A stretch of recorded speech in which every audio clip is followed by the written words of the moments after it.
Port Talbot, of course, has always been open to outside influences. There are traces of occupation here going back to the Bronze Age, the Iron Age. We know the Romans were here. The main road through the town now, really, I think is still part of the Via Julia Maritima that the Romans had. The people who were living here when they came were the Silures, who were a native tribe, possibly not Celtic. I suspect they may have been largely of the original inhabitants of this country before the Celts arrived. But of course the Celts coming through from about 600 BC onwards, they brought in a lot of new things, among other things their language, of course, because Welsh is a Celtic language. So Silures, Celts, Romans, then of course we have the monks coming over. The Normans, of course, were particularly important.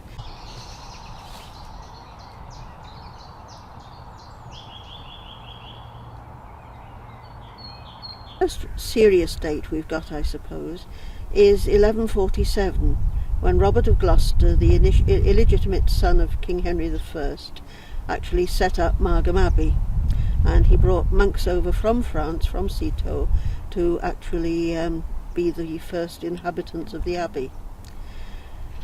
It was a Cistercian abbey, so of course they were very interested in agriculture and in producing wool. And this was the first, I suppose, as far as we know, industrial or commercial activity in the area, because the monks exported their wool.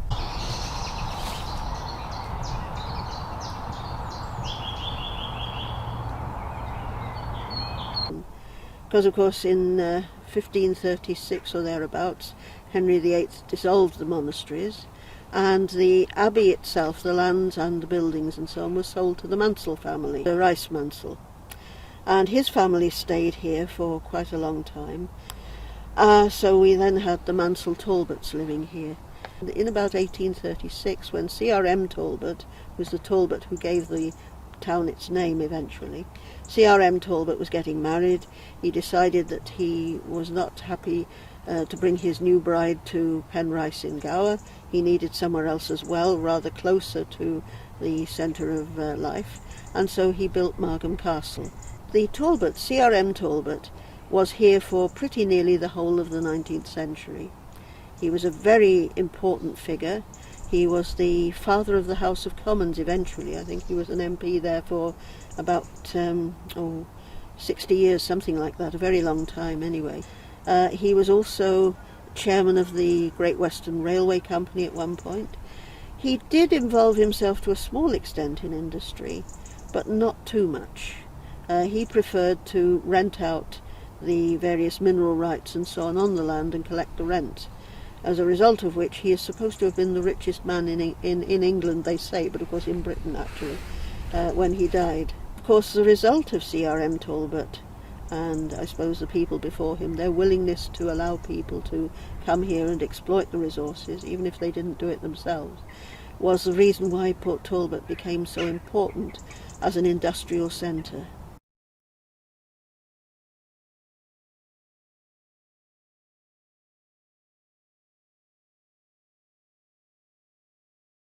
Because it was on the sea, because people travelled, there was always cross-channel sort of traffic and so on going on with Devon and with Cornwall. And the main railway, of course, the Great Western Railway through to Swansea, which opened in 1850, that opened up all sorts of things, both in and out.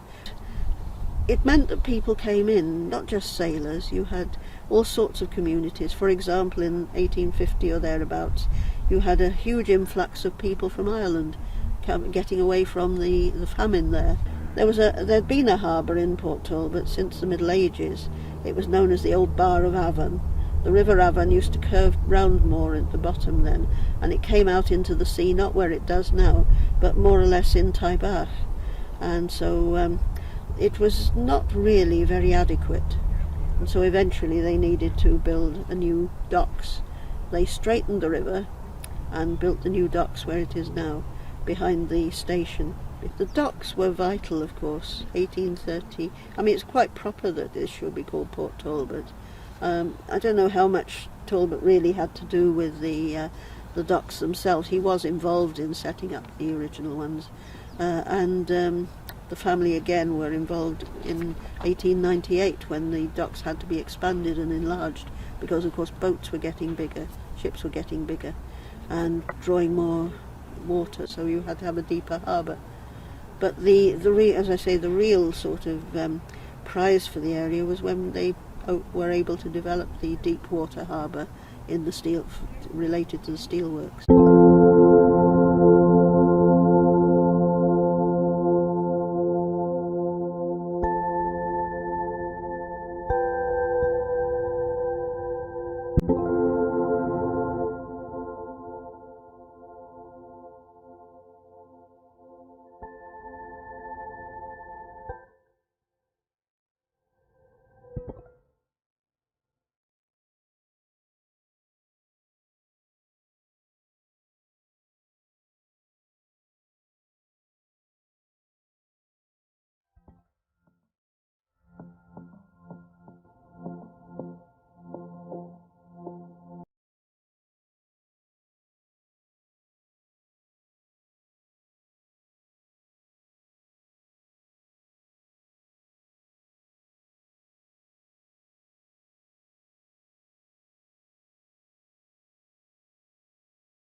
It began, I suppose you could say, with Lord Mansell's forge, and that dates from probably about 1717 onwards.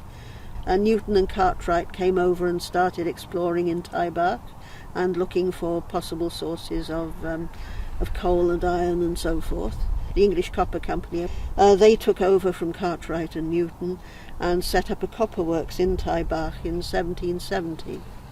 Where you get copper to, where you get any of these, you tend to get other industries growing up as well. Chemical works, they want brickworks, for example, because they need bricks for various of the industrial processes, for lining furnaces and so on. Tin works and iron works seem to tie in as well. So you have these kind of industrial groups here. In fact, you could say there was a fairly direct line through from the tinplate works to the steel works now.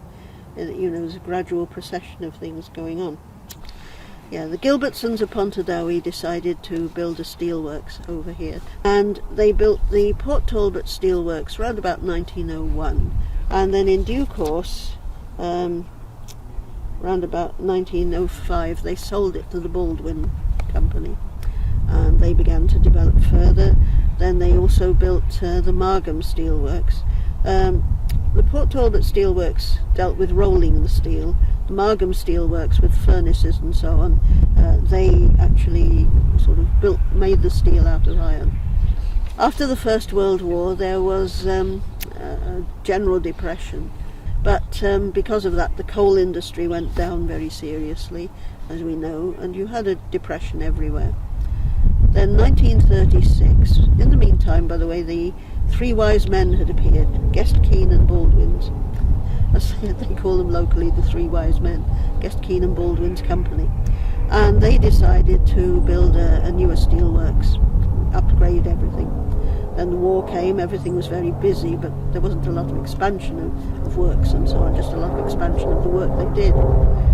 And then after the war, they founded the Steel Company of Wales, which included Guest, Keane and Baldwin, and it also included three other companies from South Wales, and that was the Steel Company of Wales. They were into integrated mills. By now they'd realised there was not a lot of point in having lots of little bits of steel production around, so the idea was to integrate the works. There had been a previous one elsewhere in England, but they decided now they would build their Welsh one here, because of course there was already a lot of expertise, there was land available. It was inaugurated in 1947, the first steel was rolled in 1951, and from then on, well, it stayed as the Steel Company of Wales for a very long time. It became the British Steel Company, it was nationalised. Then eventually that again was sold off, and now the steelworks here, the Abbey Works, is actually the property of Tata, which is an Indian firm.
The plant as it operates now produces approximately 15 megawatts of power, which is the equivalent use of about 31,000 houses. We place that into the grid. The receiver of that is a company called Scottish Power, and they distribute it to the respective homes and where it needs to be within the national grid system.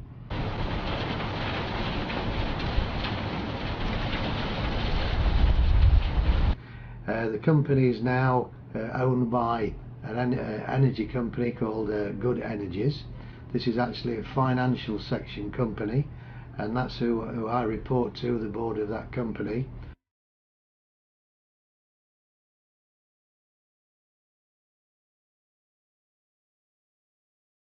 And within that, we operate with an operation and maintenance contractor here who's from the EPC contractor, and it's made up of Scandinavian companies, Burmeister and Wain and AET, who provided the actual equipment to operate the plant with.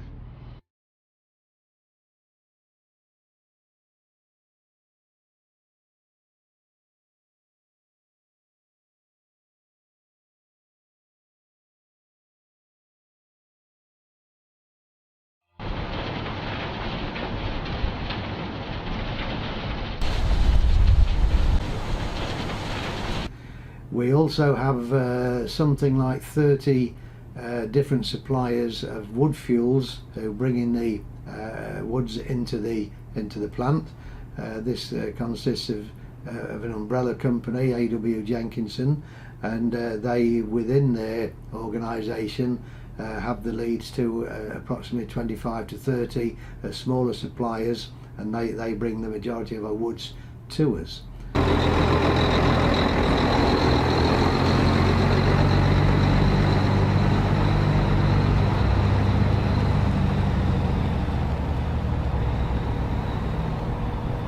We take 2 or 3 different types of wood, one being regular round wood, which is, as you'd see in the forest, you see your regular roundwood trees. We have brash, which is the side residue of forest and probably roadside materials that isn't good for any other type of industry. It's more or less a brushwood, as the name brash suggests. We also are licensed to burn clean recycled wood. This doesn't mean wood from demolitions at all, but clean recycle from such as pallets or maybe packing cases from places such as B&Q and this type of places. This all helps to produce the biomass product. We are licensed to burn clean woods and virgin woods, but we are really a zero emissions plant. So where some plants around the world, particularly in Europe, are allowed to have some emission content, where we try to avoid that, and we're quite heavily watched by the Environmental Agency in that respect.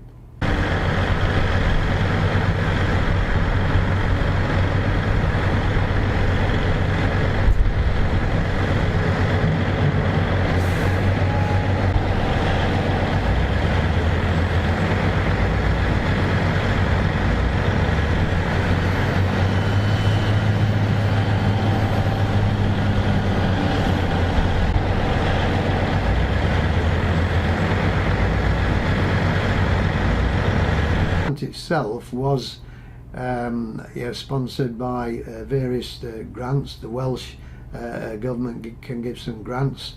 The overall government grants of people looking for the alternative energy sector also go through, and there's also support from banks as far away as Japan and through Europe, and obviously local investment as well.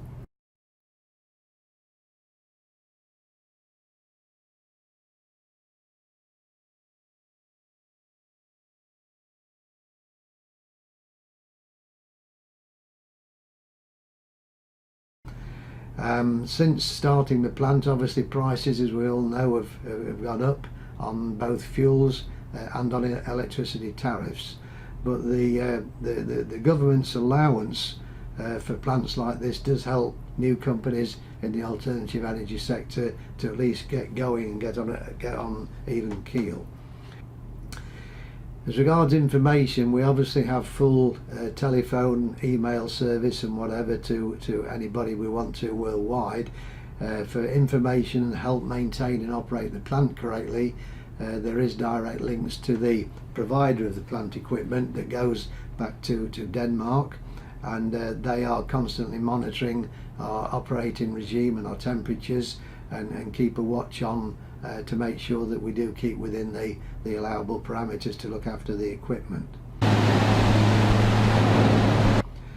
As regards international organisations and institutions, we do try and we do have to operate within regulations set forth for the industry, emission control, health and safety. We have to be careful of the environment immediately around us, and we have to be careful of the people who are working with this equipment as regards health and safety. So everybody has to wear the correct PPE, the personal protective equipment, for handling the type of material we have, and also for hearing concessions and everything.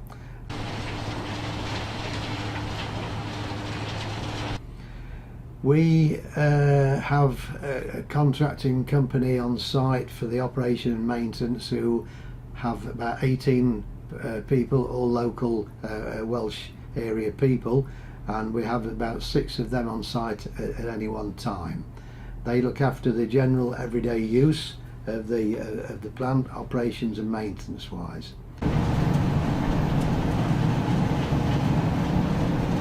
And we have our own consultant comes in on a weekly basis to make sure that we adhere to the health and safety regimes, and we also have regular meetings with the environmental agency to make sure we take care of subjects such as surface rainwater. Rain we can't stop coming, but we can stop it, for example, washing undesirable materials onto the adjacent lands.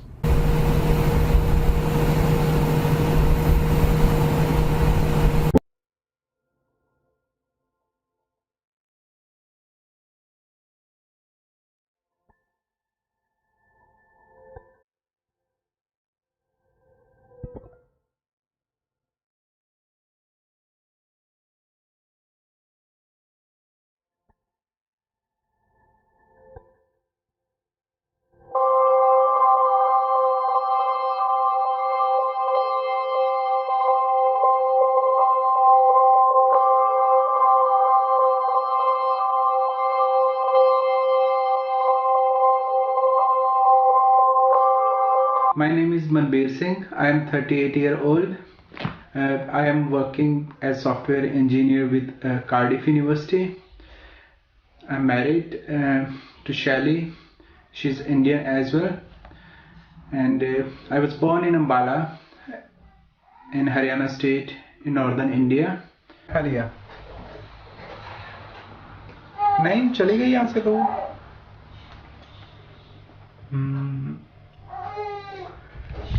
First time I came to Wales in 1995 to do my MBA and went back to India in 1998.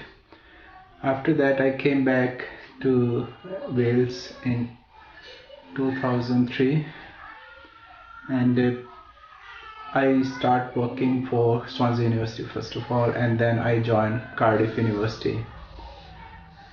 I like Wales.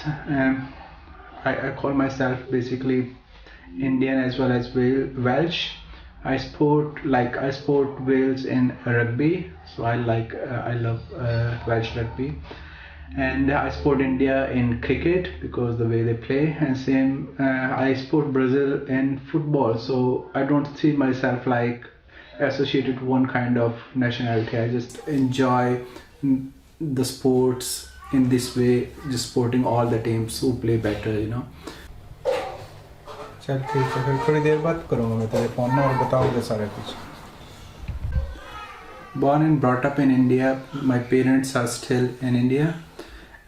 My brother, his family, they are still there. So that kind of emotional relation is always there with the family.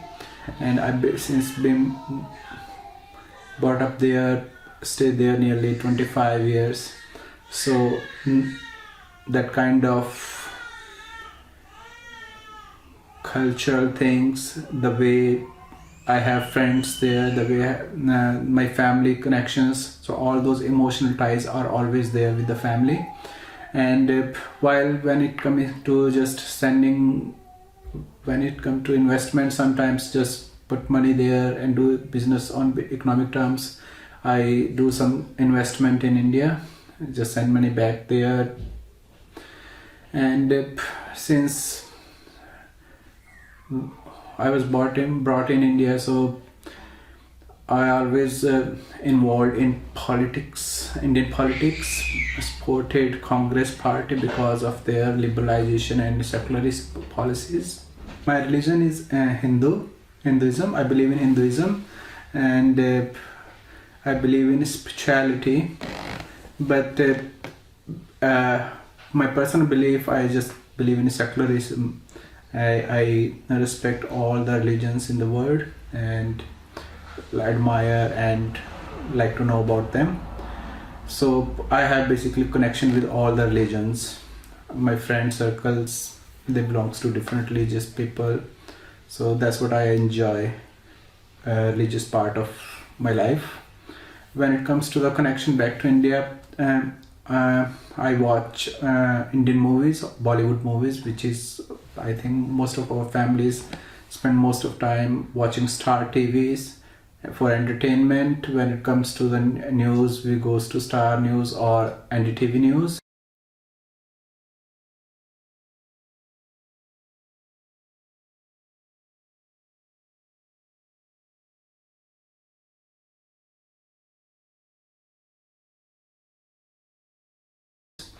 And most of the times I use Times of India as my favorite newspaper to just get up-to-date news about India. And when connecting to my family, I prefer to spend weekend on Skype discussing things with them, so that we can sit like online family discussion. And same thing I do to connect to my friends. Similarly, my friend circle on Facebook, most of my friends and family friends are on Facebook, so we keep on updating each other. And so even staying away from all of them, but I don't really feel that I'm away from them. I'm most of the times I am in contact with them.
Oxfam is a global organisation that has been working since 1942. Our overall mission is to overcome poverty and suffering, working with others anywhere we find it. In reality, that means we try to ensure that people have basic rights to security, basic rights to essential social services, basic rights to make a livelihood for themselves, basic right to be heard, and a right for equity.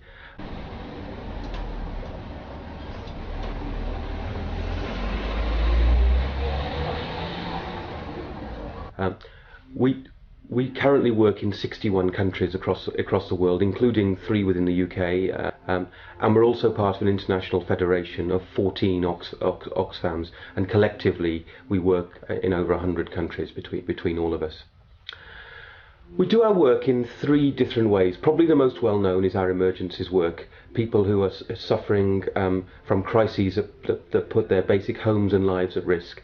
as in recently the floods in Pakistan, last year's disastrous earthquake in Haiti, and currently we're doing a lot of work in the Ivory Coast to help victims of the war there, and many thousands of internal refugees. We also do work in two other main areas. We do development work where we're helping people to build their lives for the long term.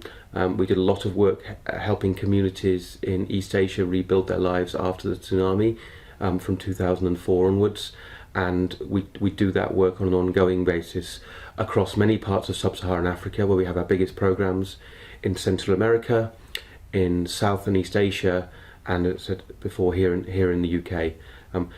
And what we do in those situations is mostly work with local organisations, support the development of those organisations, and help them build the projects that they think will help local people to meet their goals, particularly in building livelihoods and helping them get their voices heard by local governments and local decision makers, so that their communities are actually driven by the needs of those people. The third main strand of our work is in campaigning. But however many programs we run and however successful they are, they cannot address all the issues that communities suffering from poverty around the world need to address. Some issues are just too big. If I take, for example, the debt crisis that overwhelmed many countries, particularly in sub-Saharan Africa and in Latin America, from really the late 1980s up until the early 2000s, that couldn't be addressed by project work. We had to campaign to address that, and we had to go to multilateral donors, we had to go to governments in the rich world, and we had to go to banks to say that actually these policies are actually self-defeating, insisting that people pay back money that was often borrowed by dictators, and insist on new democracies undermining their very existence by spending all their budget on repaying loans rather than providing basic services for their populations. And to get that debt either reduced or cancelled was a long-term effort, but it was achieved by campaigning, by working with those organisations holding the debt and persuading them that actually going in the way they were wasn't sustainable. And it coming to a peak with the Make Poverty History campaign in 2005, we secured massive debt reductions working alongside a range of other NGOs and other organisations committed to addressing world poverty. And that's probably the single biggest campaigning success we've had.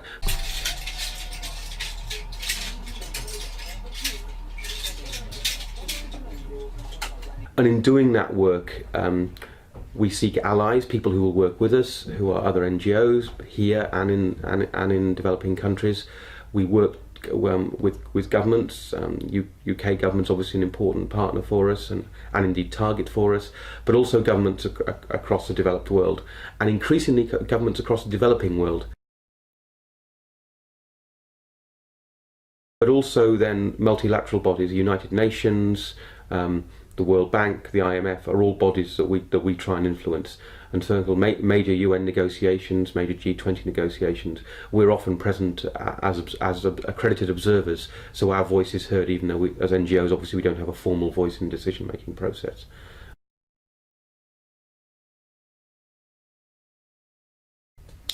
In terms of how big we are as an organisation, well, as I said before, we work in 61 countries. In doing that, we employ around 3,000 staff, the vast majority of whom are native to the country in which they work in. Our UK staff come from the UK, whereas, for example, our South African staff will mostly come from South Africa, our Brazilian staff mostly from Brazil, and so on. We raise an awful lot of money to pay for that programme. Our budget last year was in the region of £320 million. That comes from a variety of sources. Around a third of that, around £100 million, comes from donations. The vast majority of that quite small donations, people giving £2 or £5 or £10 a month in regular direct debits. We received a similar amount from fundraising efforts, where we went to charitable trusts, we went to governments with particular project plans and they funded them. And we raised about £70 million through our network of shops. We've got about 700 shops across the UK.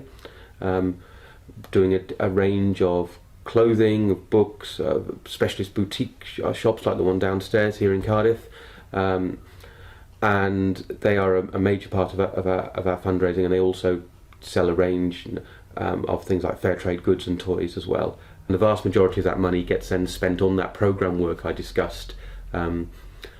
About 40% of the programme work goes on emergencies work, and the rest goes on longer term development work.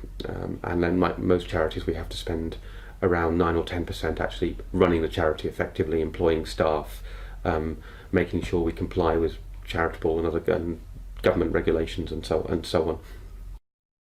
Use of different forms of information technology has obviously grown massively over the last decade, and we as an organisation and the people we work with are no exceptions to that. What it means for us as an organisation is massive and overwhelmingly beneficial. Not only does it mean internally we can communicate across the globe very easily with all the different bits of our programme, but even more excitingly is what it means for the people we work with, people who before didn't have any access to media, any access to telling their own stories. It now means with simple emails, use of Twitter, and even more things like small-scale handheld phone cameras and so on. People can get their stories and their messages across. It makes the media a far more democratic medium than it was a decade ago.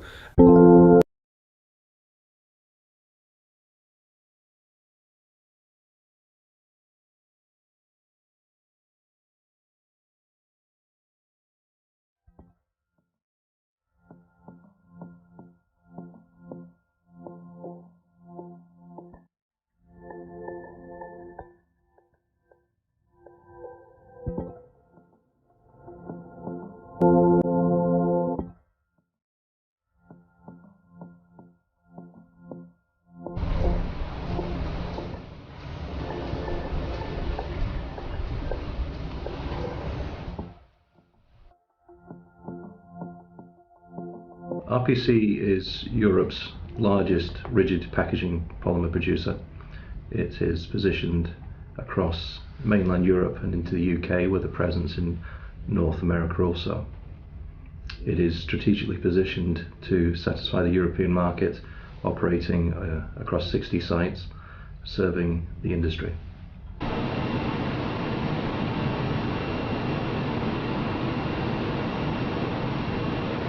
The business produces plastic packaging using all three conversion processes, that is injection moulding, blow moulding and thermoforming.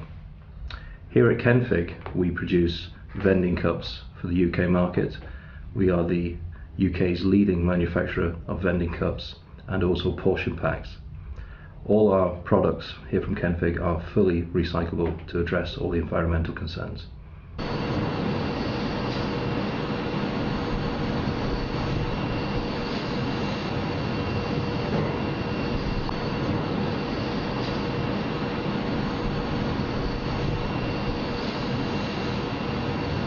One of the particular strengths of the operation here at Kenfig is it serves the independent marketplace and small vending operators, but also those vending operators that form into larger purchasing groups, and this site supplies all the major purchasing groups within the vending industry.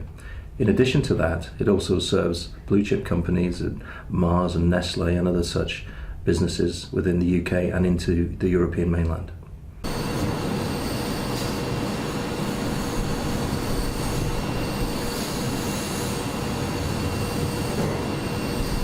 The RPC Group recognises that it operates within a worldwide economy. Its positioning within North America through into mainland Europe and here into the UK gives us the benefit of being able to understand the influences across the worldwide economy as well as the European environment. We use our size, diversification of product ranges and positioning in each country to give us a position where we can evaluate and work through and gain understanding of best practice to serve ultimately best service into our customers.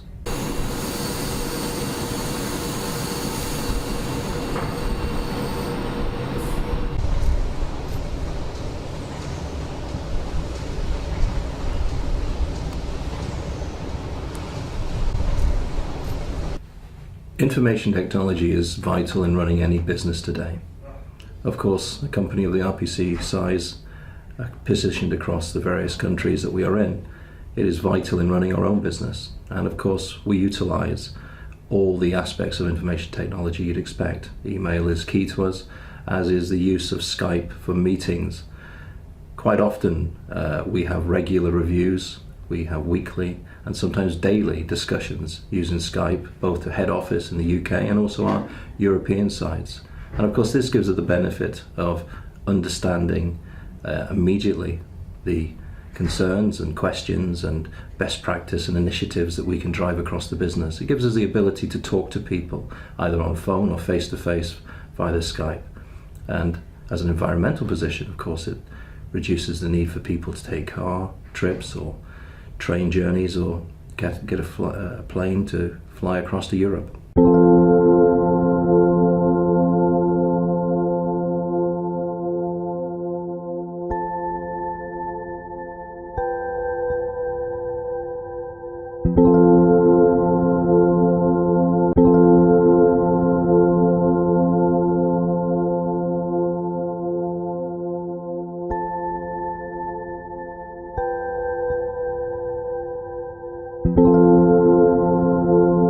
Well, since the Indian Society was set up in 1983, the membership of the society has grown, and as a result of that, we felt we needed to include a larger geographical area. So now we have members from the whole of Bridgend, right up to Pembrokeshire, and these members come together at the various events that we hold, for the society. And for example, we have the Diwali events, which is a bit like Christmas, which is the Festival of Lights. We have the Mela Festival, which is a public festival that invites the whole the whole of the public to come along to partake in the diverse cultural aspects of India.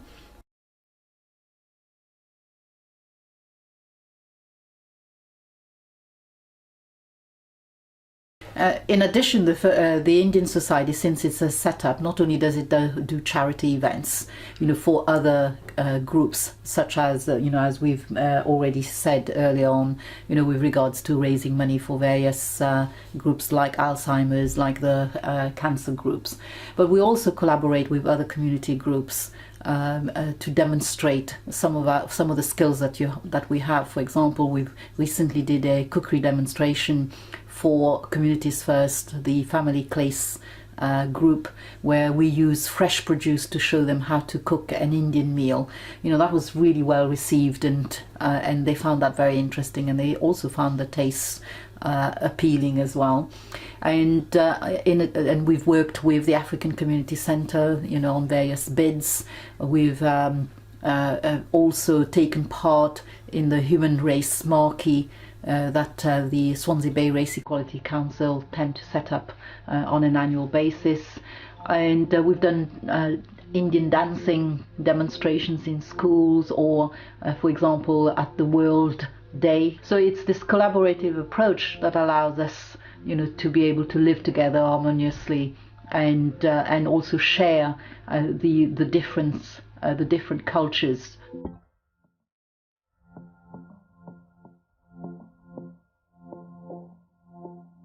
Then we started the Mela, which we thought will be better to bring the mainstream within the community and to make aware for the youngsters and everybody about the culture and the tradition of Indians, and also for the youngsters to know their roots and their cultures, and some of the local children also learn about Indian culture in the schools, which they can relate when they come to the Mela festival, and they can see what is religion, what is tradition, and what is culture, and they all participate in the event, and you can see multicultural activities going on, and there's a integration of all the communities on the Mela festival, which is a big achievement for the Indian society, and this has been going on for past 5 years.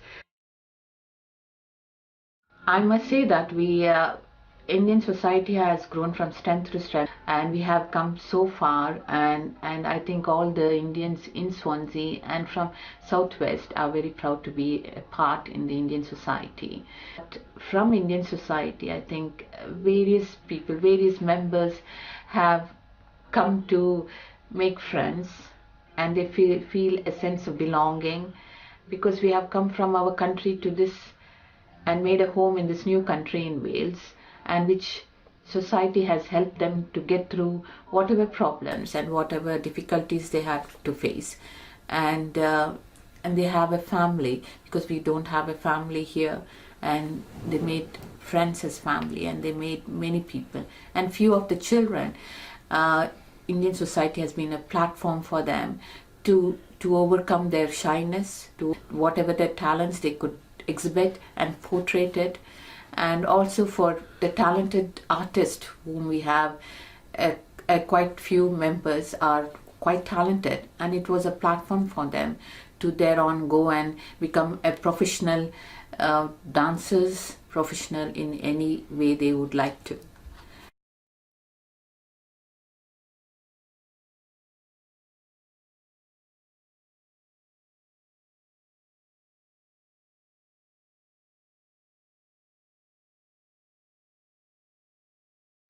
English helps us because I think for 200 years British ruled our country, and it has become our first language in our country as well, and everybody speaks English in India, and once that is, in a way, it's easier for us when we came to Swansea, to England, and we are able to converse with everybody. People in India are, because of the way we are having our culture, diversity in culture and languages and all, and we are able to cope with anything that comes across.